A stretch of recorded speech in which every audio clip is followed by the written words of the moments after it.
জীবনে যদি কষ্ট না থাকতো, মানুষ আল্লাহকে কখনই ভুলে যেত। একবার থেমে ভাবো, যদি তোমার জীবনে কোনো কষ্টই না আসতো, যদি সব কিছু ঠিকঠাক চলতো, তাহলে তুমি কতবার আল্লাহকে ডাকতে? সত্যি করে উত্তর দিও। যখন জীবন সহজ থাকে, মানুষ তখন নিজের শক্তির উপর ভরসা করে। নিজের বুদ্ধি, নিজের পরিকল্পনা, নিজের ক্ষমতা, সব কিছু তখন নিজের কৃতিত্ব মনে হয়। কিন্তু কষ্ট এলে এই ভরসাগুলো একে একে ভেঙে যায়।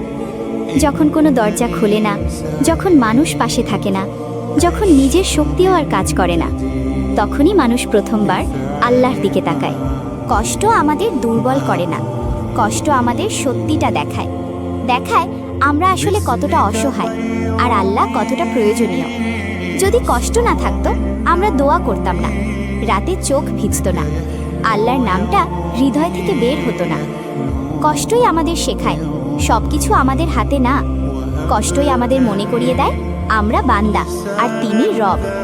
এই জন্যই দেখো, সুখে মানুষ আল্লাহকে মনে রাখে কম, কিন্তু কষ্টে মানুষ আল্লাহকে একদম কাছে পায়। এর মানে এই না আল্লাহ কষ্ট দিতে ভালোবাসেন, বরং আল্লাহ জানেন কিছু মানুষকে কাছে আনতে হলে তাদের ভেঙে ডাকতে হয়।